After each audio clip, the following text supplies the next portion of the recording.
Sir वो देखिए हरीश की गाड़ी है।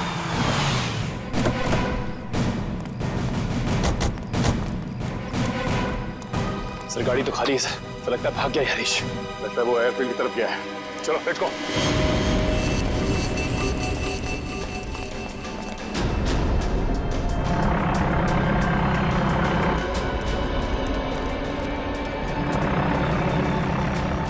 सर उसका प्लेन तो टेक ऑफ करने वाला है।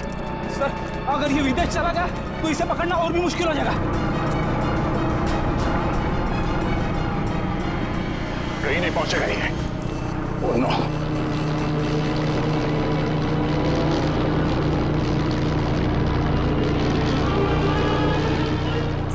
सर हम कंट्रोल टावर से पता कर सकते हैं कि ये प्लेन किस दिशा में और कौन से देश की तरफ गया है।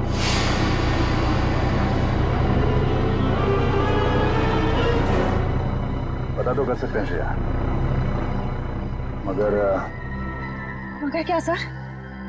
पता नहीं क्यों मुझे ऐसा लग रहा है कि हम अब भी असली खून तक नहीं पहुंचे हैं। सर इस हरीश तक पहुंचते पहुंचते रह गए सर। नहीं निखिल, असली खूनी ये हरीश नहीं है। हरीश नहीं है तो फिर कौन है सर? अब मेरी समझ में आ रहा है कि सब किसका किया धरा है। चलो।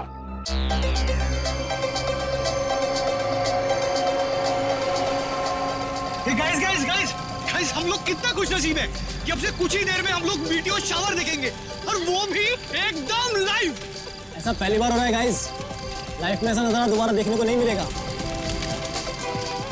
ये देखो अमेरिका में भी शुरू हो गया मीटियोर शावर। अरे हमें इंग्लैंड के आसमान में भी दिखाई दे रहा है। अगला नंबर हमारे देश इंडिया का है दोस्तों।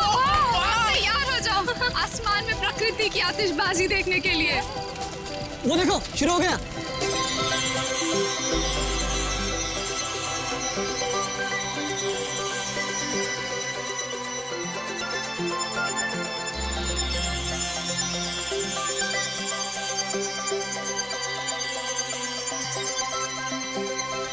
ये मेरी जिंदगी का सबसे खूबसूरत पल है। ऐसा नजारा तो मैंने पहले कभी नहीं देखा।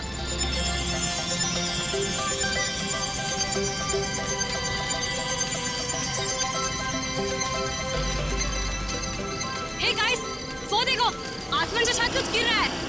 ये कहीं किसी मीटियोर का हिस्सा तो नहीं है? वो देखो वहां गिरा, चलो देखते हैं। ये तो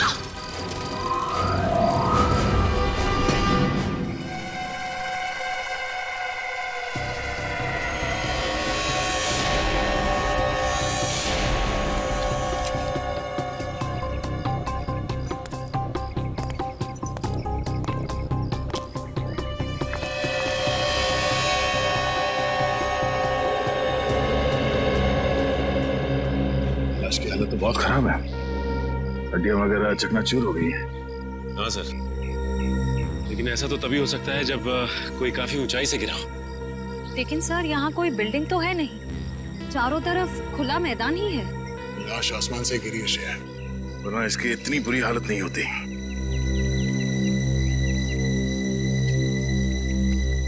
कब हुआ ये, कितने बजे? यही कोई रात 3:15 बजे। हम लोग रात को मीटियोर शावर देख रहे थे, तभी अचानक आकर के कुछ गिरा। और हमें लगा मीटियोर शावर का ही कुछ हिस्सा होगा, लेकिन जब पास जाके देखा तो लाश थी। सर जब लाश ऊपर से गिर रही थी तब ये जल भी नहीं रही थी। अच्छा, ये केस कुछ ज्यादा ही पेचीदा लगता है। देखते हैं डॉक्टर सालोंकी क्या कहते हैं इस लाश को देख के। चलो।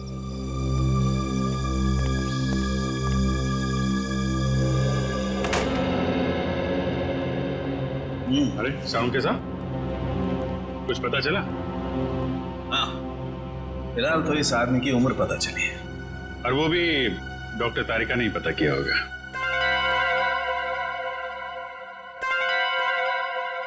मैंने पता किया है। आपने किया है? जी हाँ। कोई शक है आपको? नहीं, शक की क्या बात है। आपने पता किया होगा तो ठीक ही किया होगा। वैसे क्या क्या पता क्या किया आपने? पता ये किया कि इस आदमी की उम्र 120 साल है। क्या 120 साल का बुजुर्ग आदमी इतनी ऊंचाई से गिर के मर गया? क्यों? कहीं लिखा हुआ है कि 120 साल का आदमी ऊंचाई से नहीं गिर सकता? आप लोगों से कुछ गलती तो नहीं हो गई? आप एक काम कीजिए, तारिका जी से कंफर्म कर लीजिए। बताओ भाई ने हाँ अभिजीत, इनके एक्सरे स्कैन्स देख लो। देखो ये देखिए, इनकी हड्डियां काफी कमजोर हो चुकी थी, जैसे कि उम्र के साथ साथ होता है। और टिश्यूज को हुए नुकसान को देखकर हमने अंदाजा लगाया कि इनकी उम्र तकरीबन 120 साल के आसपास रही होगी। अच्छा, वैसे कितनी ऊंचाई से गिरे होंगे ये? फिलहाल ये बता पाना मुश्किल है। सर हो सकता है इस आदमी को किसी हवाई जहाज से फेंका गया हो। सर वो केस याद है ना आपको, जब एक लाश को हेलीकॉप्टर से फेंका गया था?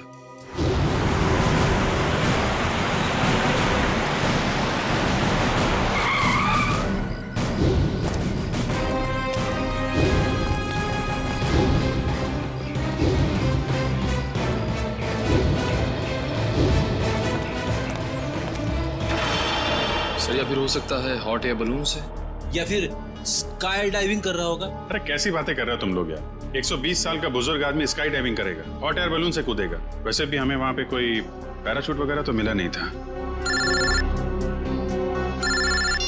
हेलो, जली हुई चीज समुद्र में गिरी है, लाश के पास वाले इलाके में? ठीक है ठीक है, पहुंचते हैं हम।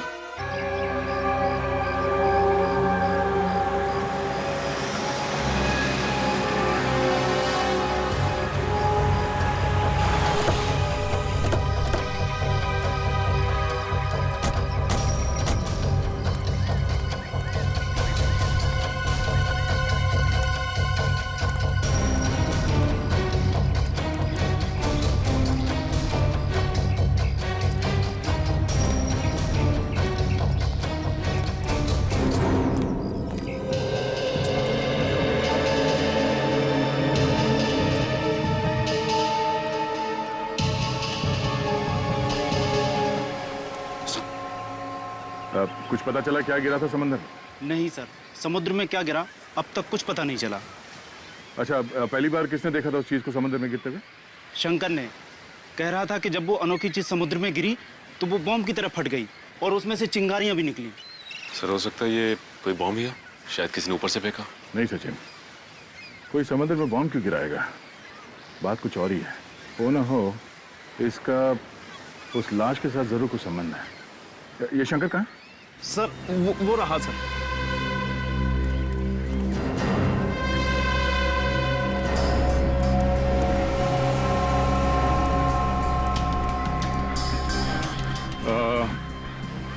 तुम शंकर हो? जी मैं शंकर। हम लोग सीआईडी से हैं। एग्जैक्टली हुआ क्या था? सर करीब रात के 3 बज रहे थे, मेरी बीवी जोर जोर से खर्राटे भर रही थी, इसलिए मुझे नींद नहीं आ रही थी। क्या आपकी वाइफ भी खर्राटे मारती है? रेडी, अब अपनी वाइफ की बातें शुरू मत कर देना। हाँ, क्या कह रहे थे आप? नींद ना आ पाने की वजह से मैं कुछ देर बाहर टहलने निकल आया, तभी अचानक मैंने देखा कोई बड़ी सी चीज जोर से छपाक करके समुद्र में गिरी। एक बहुत तेज रोशनी हुई, जैसे किसी ने आग का गोला दरिया में फेंक दिया। सर हो सकता है कि अंतरिक्ष से कोई उड़न तस्तरी गिरी होगी समुद्र में, और वो 120 साल का आदमी वो भी उड़न तस्तरी से ही गिरा होगा, फ्लाइंग सॉसर से। रेडी, मैंने तुमसे क्या कहा अभी?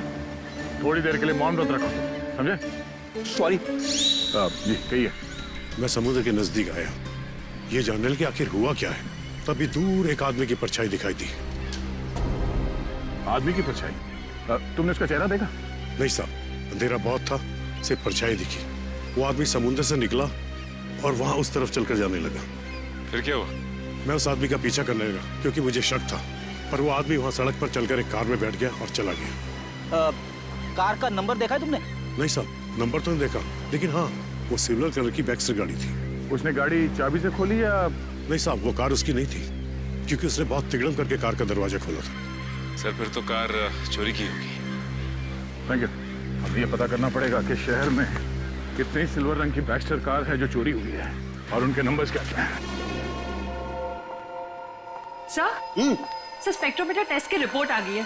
देखिए मुझे लाश के कपड़ों में से क्या मिला है। क्या मिला है?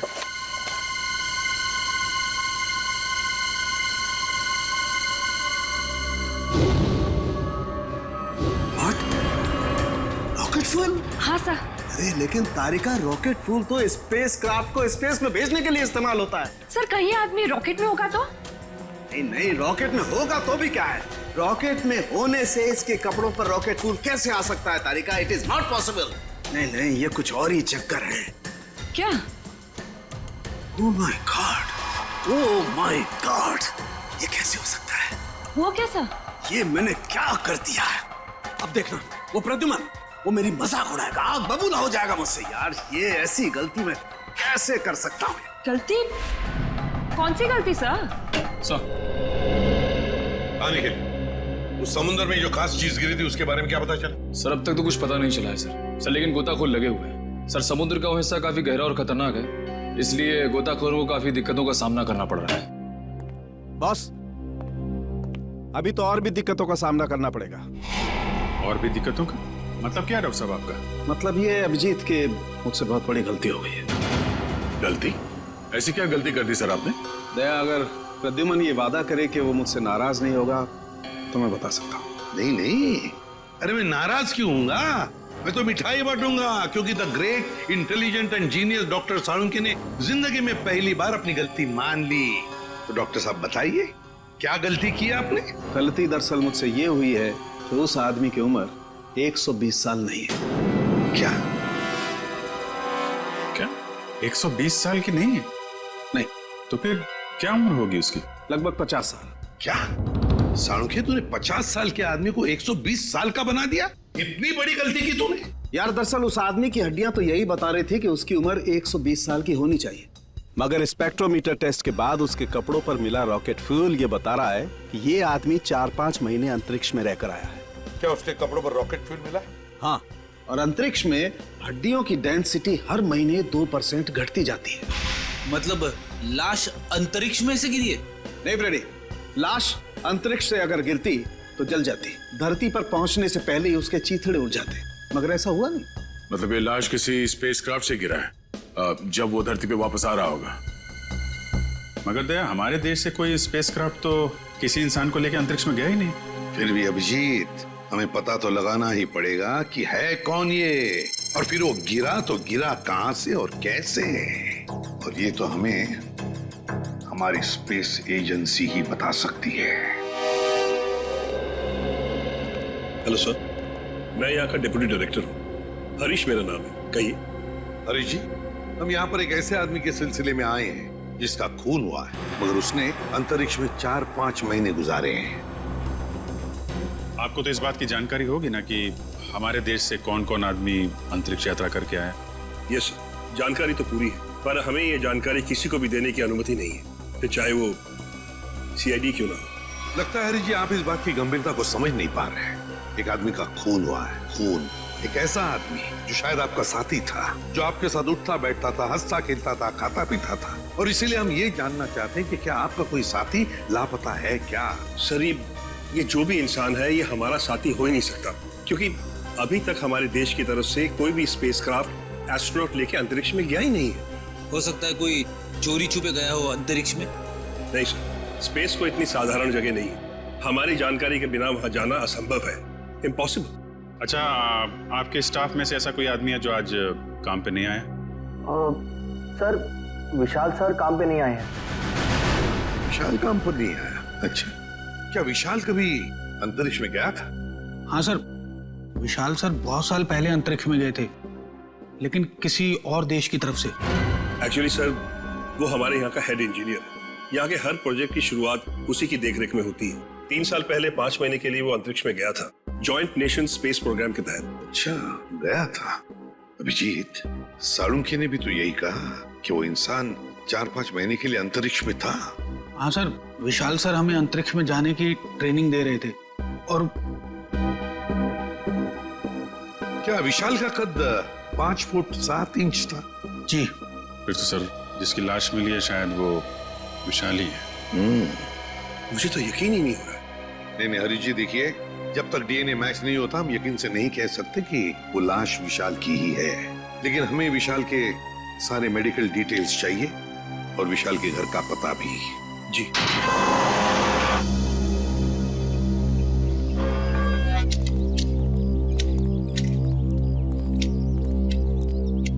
सुनिए, ये विशाल का घर है ना? जी घर तो विशाल साहब का ही है, लेकिन वो घर पर नहीं है। हाँ वो तो पता है हमें, लेकिन क्या विशाल जी के कोई घर वाले या परिवार वाले, कोई दोस्त वगैरह आसपास रहते हैं क्या? जी विशाल साहब की पत्नी अदिति मेम साहब तीर्थ गई हैं। आप लोग? हम लोग सीआईडी से। सीआईडी? जी। कहिए क्या बात है? आप कौन है? आपका नाम क्या है? जी मेरा नाम बिरजू है। अच्छा देखो बिरजू, हमें एक लाश मिली है। लाश? और हमें शक है कि वो लाश विशाल जी की है। ये कैसे हो सकता है? विशाल साहब नहीं मर सकते। देखिए आप संभालिए अपने आप को। फिलहाल हमें सिर्फ शक है कि ये लाश विशाल जी की है। हो सकता है कि ये लाश किसी और की हो। भगवान करे वो लाश विशाल साहब की ना हो। वैसे आखिरी बार कब देखा था तुमने विशाल जी को? कब मिले थे उन्हें? कल सुबह जब मैं काम पर आया था तो विशाल साहब ने मेरी बाहर से ही छुट्टी कर दी थी। घर के बाहर से ही छुट्टी दी? क्यों, किस लिए? जी पता नहीं, ऐसा पहले कभी नहीं हुआ है। मैंने विशाल जी से कहा कि मैं घर की सफाई कर देता हूँ, झाड़ू पोछा कर देता हूँ, मैं फिर चला जाता हूँ, लेकिन उन्होंने मुझे घर में घुसने ही नहीं दिया। आपको उन्होंने घर में घुसने नहीं दिया? जी हाँ, उनका बर्ताव बड़ा अजीब सा था। जब उन्होंने अदिति मेम साहब के तीर्थ पर जाने की बात कही तो मुझे बड़ा अजीब सा लगा। मुझे यकीन ही नहीं हुआ। लेकिन क्यों? क्योंकि अदिति मैडम इस तरह अचानक कहीं नहीं जाती। अगर वो शहर से बाहर कहीं जाती भी हैं, तो महीनों पहले वो अपनी तैयारी पूरी कर लेती हैं। अच्छा, साहब ने तुम्हें घर के अंदर आने से मना कर दिया। वैसे बिरजू, हम घर के अंदर देखना चाहते हैं। तुम्हारे पास घर की चाबी तो होगी? जी हाँ। हम ये देखना चाहते हैं ऐसी क्या वजह थी जो साहब ने तुम्हें घर के अंदर आने से मना कर दिया। जी अभी खोलता हूँ।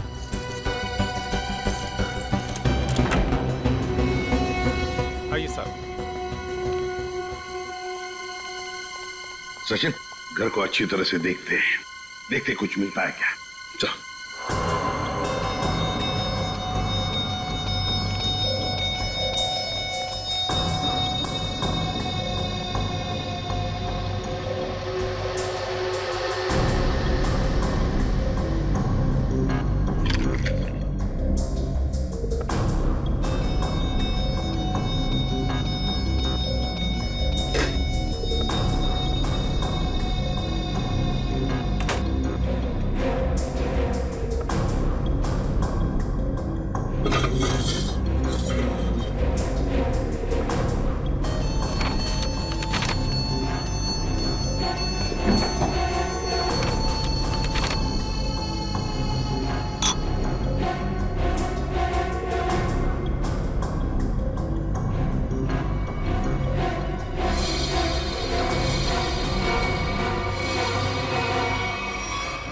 कागज के टुकड़े पर कुछ हल्का हल्का सा लिखा हुआ है।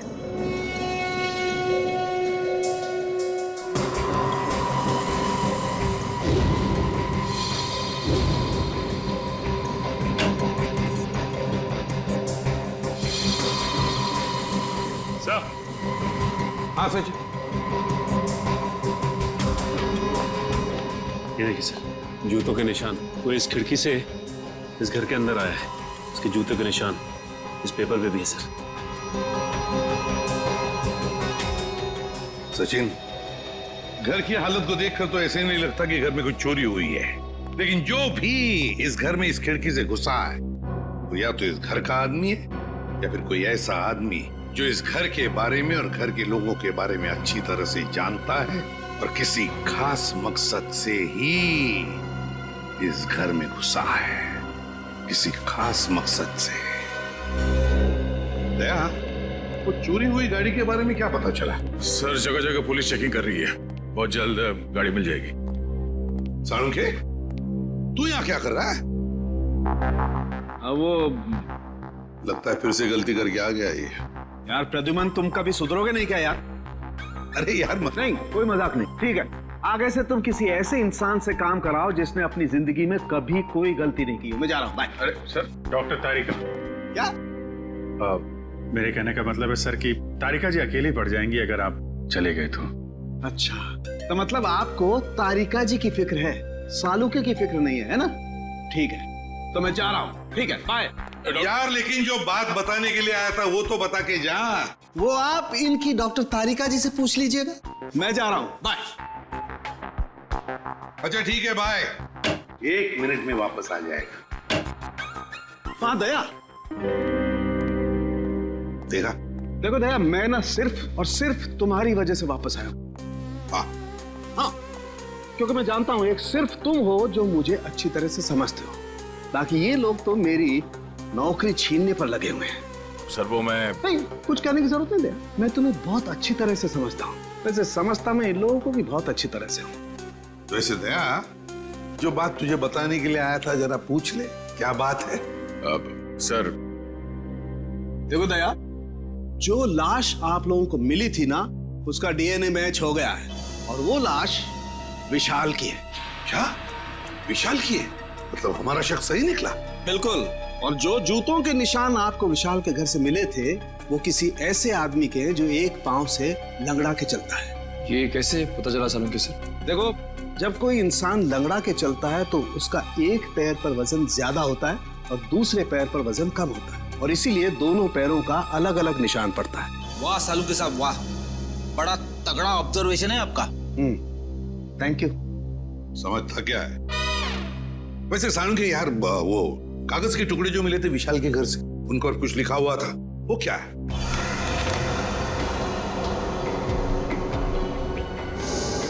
वो ये था, अगर तुमने जुबान खोली तो जान से जाओगे। विशाल को धमकी? लगता है विशाल कोई राज जान गया था सर, और इस राज की कीमत उसे अपनी जान गंवा के देनी पड़ी। सर खूनी जरूर इस स्पेस एजेंसी का ही कोई होगा सर, या फिर आसपास का कोई होगा, वरना स्पेसक्राफ्ट या हवाई जहाज से उसे नीचे फेंकना मुश्किल है सर। बिल्कुल वैसे ही हुआ होगा। बॉस, अभी सालुके के सुरागों की पोटली खाली नहीं हुई है। और भी कुछ बाकी है क्या? हाँ, एक ऐसी चीज जो आपको खूनी के एकदम नजदीक तक ले जाएगी। तो बताइए ना डॉक्टर साहब। देखो दया, इन लेटर्स को गौर से देखो। इस आदमी ने ये लेटर्स कैपिटल में लिखे हैं ताकि अपनी हैंडराइटिंग को छुपा सके, लेकिन इनको जरा गौर से देखो।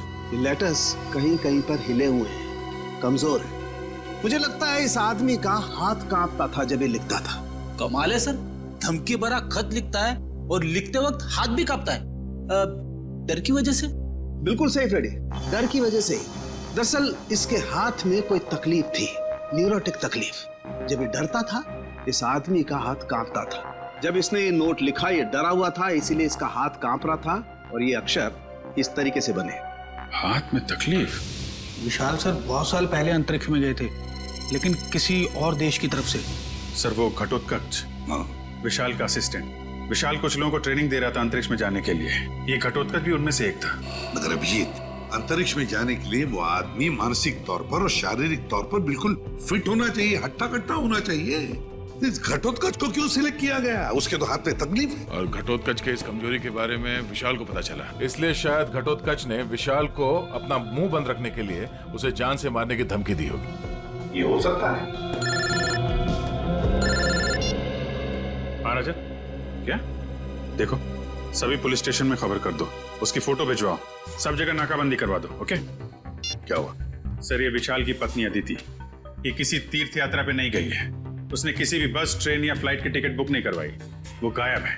अदिति गायब है? गायब है अदिति?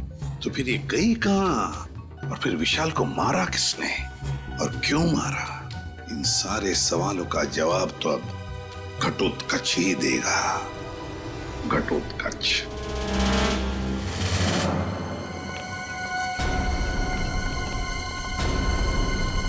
शरीर घटोत्कच का घर सर।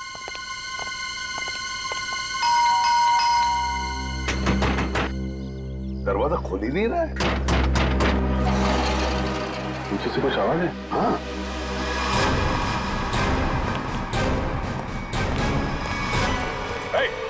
पकड़ो उसे।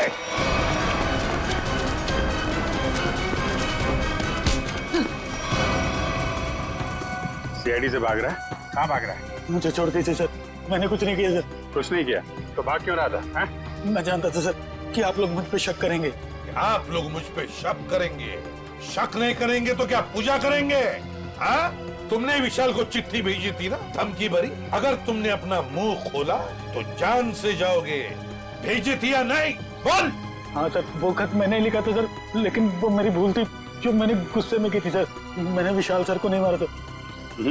ऐसी कहानी हम लोग बहुत सुन चुके हैं, समझे? मैं सच कह रहा हूँ सर, मैं तो 3 दिन पहले विशाल जी के घर पे गया था उनसे माफी मांगने के लिए। तुम यहाँ पर क्यों आए हो? देखिए विशाल जी, मैं आपसे अपने उस चिट्ठी के लिए माफी मांगने के लिए आया। उस वक्त मैं शराब के नशे में था और शराब के नशे में ही अक्सर सच्ची बात जुबान पर आ ही जाती है। देखिए आप ऐसा मत कहिए, आप न सिर्फ मेरे दोस्त हैं बल्कि मेरे मार्गदर्शक भी हैं। अगर आपने मुझे माफ ना किया तो मैं अपनी नजरों में ही गिर जाऊंगा। ठीक है, मैंने तुम्हें माफ किया। देखिए आप कुछ परेशान नजर आ रहे हैं। परेशान? नहीं, मुझे काहे की परेशानी है?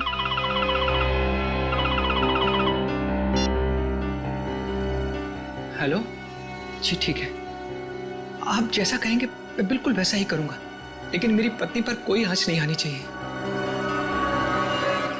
आदिति किडनैप हो गई और फिर किडनैपर आदिति को कोई नुकसान ना पहुंचाए, इसलिए विशाल ने ऐसी कहानी बनाई कि आदिति तीर्थ यात्रा पर चली गई। दया का फोन। आ दया। अच्छा, चोरी की गई गाड़ी का पता चल गया? एक्सीलेंट।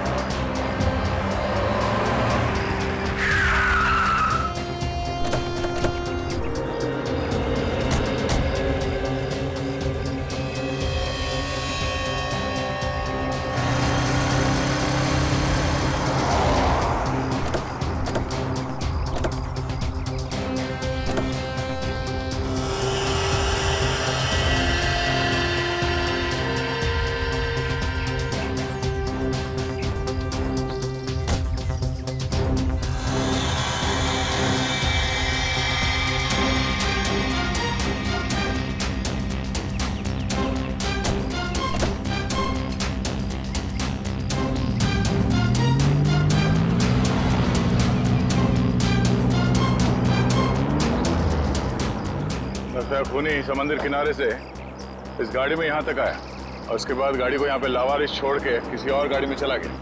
लेकिन सर गाड़ी में तो कुछ भी नहीं मिला।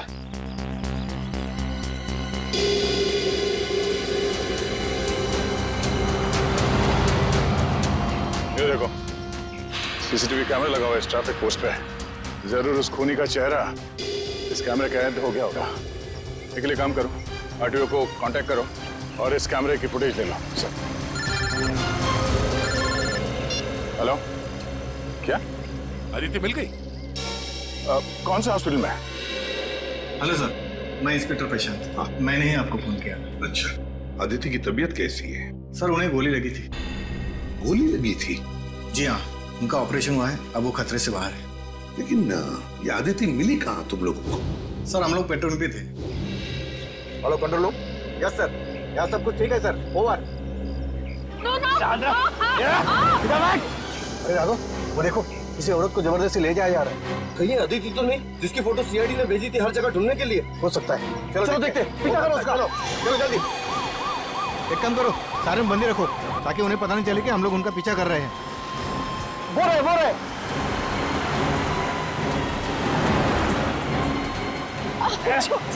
जाने दो मुझे, जाने दो ना मुझे।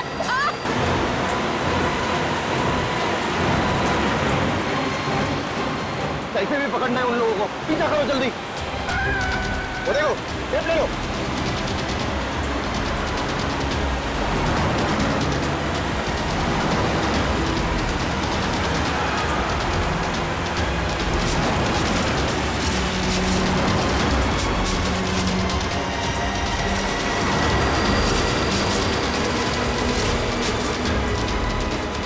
जाने दो ना मुझे।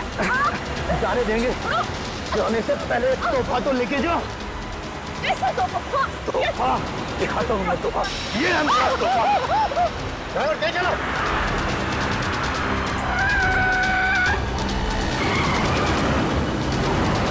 और तेज ड्राइवर।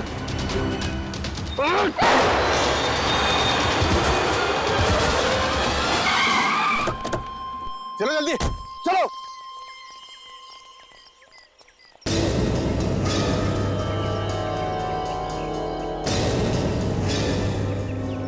ओह नो, ये तो आदिति ही है। इसी तो गोली लगी है। चलो जल्दी से हॉस्पिटल लेके चलते हैं। चलो चलो। उस कार को हमने रोकने की बहुत कोशिश की सर, मगर हमारा ज्यादा ध्यान अदिति जी की तरफ था। इसलिए वो लोग हमारे हाथ से निकल गए। तुम लोगों ने बिल्कुल सही किया। गाड़ी का नंबर तो नोट किया होगा? नहीं सर, उस गाड़ी की नंबर प्लेट पे मिट्टी लगी हुई थी सर, इसलिए हम लोग आधा ही नंबर देख पाए। Good job. Thank you. हम लोग आदित्य से मिलते हैं। जी सर।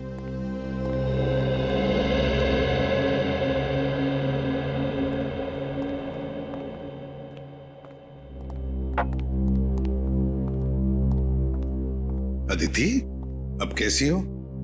ठीक हूँ। आप कौन? मैं एसीपी प्रद्युमन, सीआईडी से। सीआईडी से? मेरे पति कहाँ हैं? बहुत जल्दी आ जाएंगे। बस एक बात बताओ, ये सब कैसे हुआ तुम्हारे साथ? 2 दिन पहले जब मैं सब्जी मंडी से घर लौट रही थी, कुछ लोग मुझे अपने गाड़ी में डालकर साथ ले गए। उनमें से किसी का चेहरा देखा आपने? नहीं, उन्होंने अपने चेहरे पर मास्क डाल रखा था। ओह, मास्क पहन रखा था। वैसे कहाँ लेकर गए वो तुम्हें, कुछ बता सकती हो? पता नहीं, उन लोगों ने मुझे कुछ खिलाकर बेहोश कर दिया था। एक अंधेरे कमरे में रखा था और वो मुझे विशाल के काम के बारे में सवाल पूछ रहे थे। विशाल के काम के बारे में? तो तुमने क्या कहा? मैंने उन्हें कहा कि विशाल अपने काम के बारे में मुझसे कोई बातचीत नहीं करते, लेकिन उन्हें लगा कि मैं झूठ बोल रही हूँ। नहीं आदित्य, देखो अदिति, देखो जिन्होंने भी ये किया है ना तुम्हारे साथ, उनको हम कड़ी से कड़ी सजा दिलवाएंगे, ये मेरा वादा है। सब आप उन्हें मत छोड़िएगा। वो लोग देशद्रोही है। कुछ देर बाद उनका बॉस भी उसी कमरे में आया और उसने मुझसे कहा कि विशाल मुझसे ज्यादा अपने देश से प्यार करते हैं। मैंने उन्हें जवाब दिया कि मुझे गर्व है कि विशाल पहले एक अच्छे नागरिक है और फिर एक अच्छे पति। बिल्कुल सही कहा तुमने, बिल्कुल सही कहा। और सच कहूं, हमें भी तुम पर गर्व है, क्योंकि तुमने ये सब किया ना इसकी वजह से। अच्छा बताओ, क्या तुमने उस आदमी का चेहरा देखा? नहीं सर, उसने भी अपने चेहरे पे मास्क डाल रखा था, लेकिन हाँ, गुस्से में आकर मैंने उस पर झपटकर हमला किया था। अच्छा?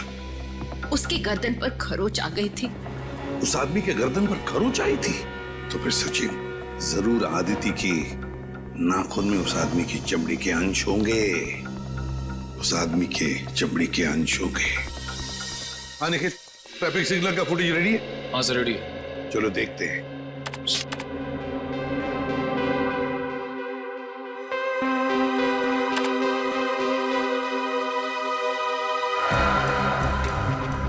तो रात का फुटेज है, समझ में नहीं आ रहा है। दिन का फुटेज दिखाओ।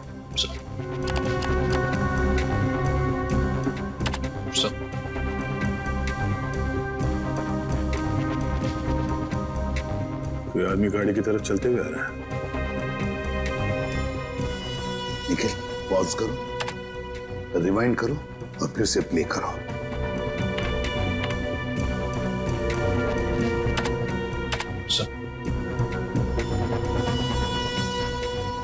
और जो जूतों के निशान आपको विशाल के घर से मिले थे, वो किसी ऐसे आदमी के हैं जो एक पांव से लंगड़ा के चलता है। बाएं पैर से लंगड़ा भी रहा है। कहीं ये हमारा खूनी तो नहीं? सर, मगर ये आदमी है कौन? इसका चेहरा तो दिख ही नहीं रहा है। पता चल जाएगा फ्रेडी, ये है कौन ये पता चल जाएगा। लाल जूते जो पहने हैं। निखिल, रिवाइंड करो, जूम करो जूतों पर।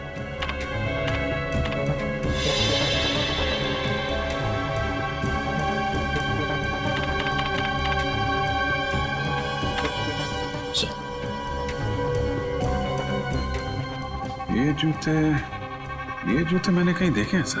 देखे? कहां पर? किसके पैरों में? सर, आज विशाल सर नहीं आए हैं। समीर, विशाल का असिस्टेंट सर, और वो लंगड़ा के भी चल रहा था। विशाल का असिस्टेंट समीर। अरे, दरवाजा तो खुला ही है। हाँ, कौन खून? चौकन ना रहना, लगता है किसी को घसीट के ले जाया गया है यहां से उस तरफ।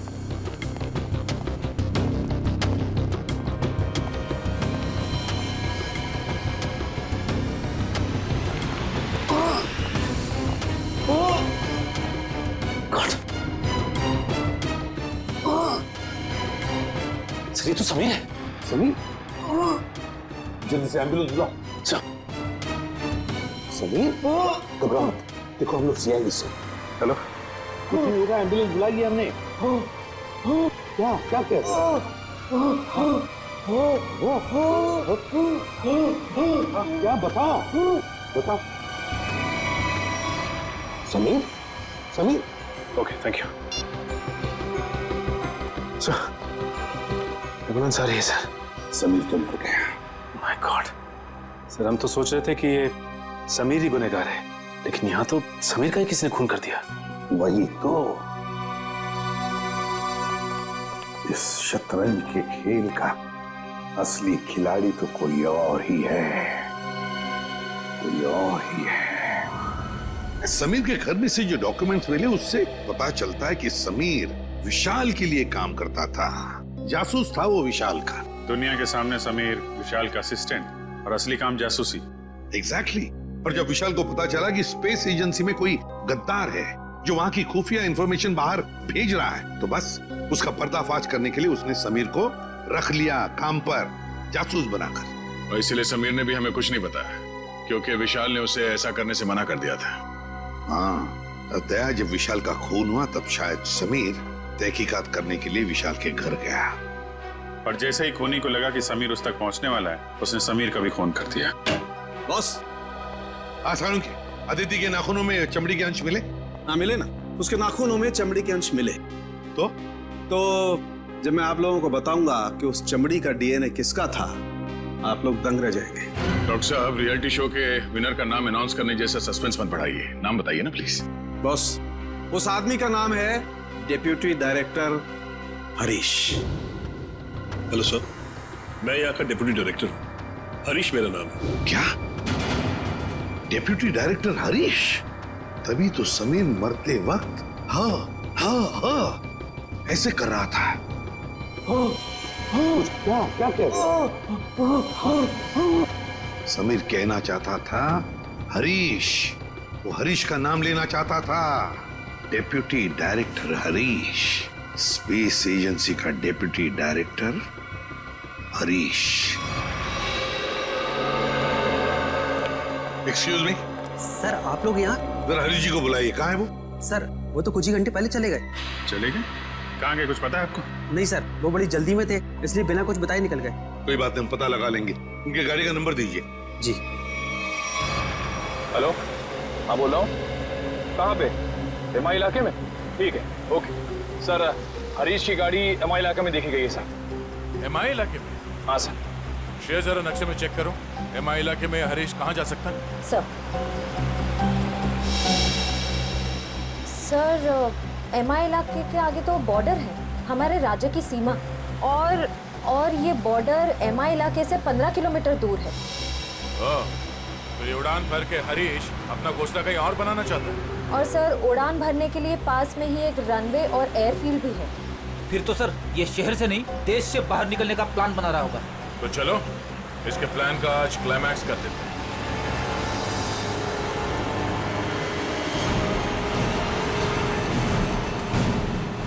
सर, वो देखिए, हरीश की गाड़ी है।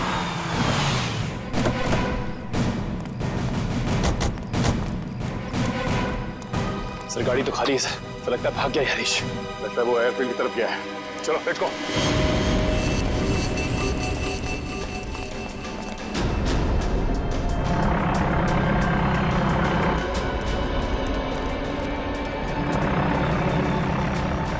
सर, उसका प्लेन तो टेक ऑफ करने वाला है। सर, अगर ये विदेश चला गया तो इसे पकड़ना और भी मुश्किल हो जाएगा। कहीं नहीं पहुंचेगा ये। Oh no.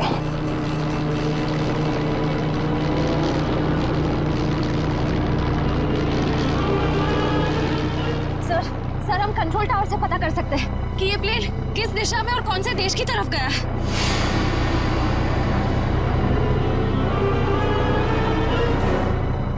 पता तो कर सकते हैं श्रेया, मगर क्या सर? पता नहीं क्यों मुझे ऐसा लग रहा है कि हम अब भी असली खून तक नहीं पहुंचे हैं। सर इस हरीश तक पहुंचते पहुंचते रह गए सर। नहीं निखिल, असली खूनी ये हरीश नहीं है। हरीश नहीं है तो फिर कौन है सर? अब मेरी समझ में आ रहा है कि सब किसका क्या धरा है। चलो। तुम लोगों को अपने बुरे कर्मों की सजा जरूर मिलेगी। सारा गुनाह तुम लोगों ने किया और इल्जाम मेरे मत्थे मर दिया। बात तो तेरी ठीक है, मगर सीआईडी कभी पता नहीं कर पाएगी कि असली मुजरिम कौन है, क्योंकि हमने तुम्हारे बैंक अकाउंट में पूरे 15 करोड़ रुपए डलवाए हैं। 15 करोड़ रुपए? हाँ, 15 करोड़ रुपए, जिससे उनको लगेगा कि तुमने अपने जमीर का सौदा कर दिया है 15 करोड़ रुपयों के लिए, और अब देशद्रोही बन गए। शर्म आनी चाहिए तुम लोगों को। शर्म तो हमें आने से रही, अब तू एक अच्छे बच्चे की तरह उस नए मिशन की पूरी जानकारी हमें देते हैं। चल। नहीं, कभी नहीं। मैं रुपयों के लिए अपने देश को कभी नहीं बेचूंगा, कभी नहीं।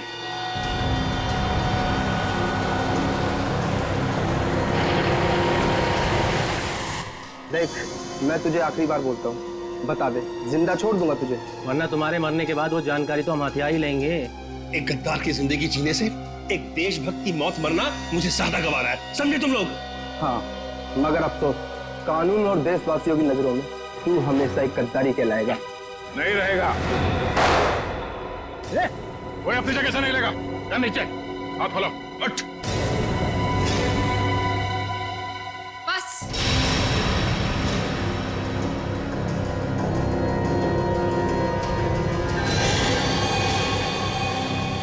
बहुत हो चुका ये नाच गाना, अब काम की बात करें? हाँ, काम की बात भी हो जाएगी। अदिति, तुम लोग मुझे देखकर चौंके नहीं? नहीं, हमें पहले ही पता चल गया था। ज्यादा चालाक बनने के चक्कर में तुम खुद अपनी जाल में फंस गई। तुम्हें याद है, तुमने कहा था कि 2 दिन पहले तुमने हरीश के गले को खरोचा था। हा? मैंने उस पर झपटकर हमला किया था। अच्छा। उसकी गर्दन पर खरोच आ गई थी। हाँ तो? मगर जब हम हरीश से मिलने स्पेस एजेंसी गए थे, तब उसके गले पे खरोच का ऐसा कोई भी निशान नहीं था। नहीं सर, स्पेस को इतनी साधारण जगह नहीं है। हमारी जानकारी के बिना वहां जाना असंभव है। और हमसे मिलने के बाद हरीश के गले पे खरोच का निशान बनाया गया ताकि तुम हमें गुमराह कर सको। सर इन लोगों को बिल्कुल मत छोड़ना। इन लोगों के पास देश की एक ऐसी खुफिया जानकारी है जो ये अरबों रुपए में दुश्मन को बेचना चाहते हैं। अपनी जेब भरने के लिए देश की सुरक्षा का सौदा करने चली थी तुम। अब चलो, मायके चलने की तैयारी करो। तुम लोग ऐसे नहीं मानोगे। सीआईडी के ऊपर गोली चलाने की कोशिश कर रही हो? ये रहा उसका इनाम। बोलो, क्यों किया तुमने ये सब? मैं दुश्मन देश की जासूस हूँ। 8 महीने पहले मैंने विशाल से शादी की ताकि भारत की स्पेस एजेंसी की सीक्रेट्स और आने वाली प्रोजेक्ट्स की जानकारी मैं चुरा सकूं। मगर तुम्हारे पति विशाल को तुम्हारी हरकतों और हाव भाव पे शक हुआ और इसीलिए उसने तुम्हारे पीछे जासूस लगा दी। विशाल को सिर्फ इतना ही शक था कि स्पेस एजेंसी में कोई गद्दार है, लेकिन वो ये नहीं जानता था कि गद्दार खुद उसकी पत्नी ही है। जब तुम्हें ये जासूसी वाली बात पता चली तो तुमने उस जासूस समीर को मार दिया और अपने आप को अगवा करने का प्लान बना लिया। क्योंकि मुझे लगा था कि मुझे छुड़वाने के लिए विशाल उन अगवा करने वाले लोगों को वो खुफिया जानकारी दे देगा, लेकिन शायद विशाल को मुझसे ज्यादा देश से प्रेम था, इसलिए विशाल ने उन्हें गलत इन्फॉर्मेशन दी और मुझे छुड़वा लिया। और तुम्हें इस बात का गुस्सा आया और तुमने विशाल को प्लेन से नीचे धक्का दे दिया। हाँ, मैंने प्लेन क्रैश करवाया था और खुद पैराशूट से नीचे आ गई। और फिर तुमने मुझे फंसाने का प्लान बनाया? क्योंकि मैं चाहती थी कि विशाल के खून का और इस सारी गद्दारी का इल्जाम तुम्हारे सर पर आ जाए। मगर तुमने कभी ये नहीं सोचा कि सीआईडी कभी ना कभी सच का पता लगा ही लेगी। तुम इस देश को बर्बाद करना चाहती थी, अब इस देश की खातिरदारी भी देख लो। फांसी के लिए तैयार हो जाओ तुम।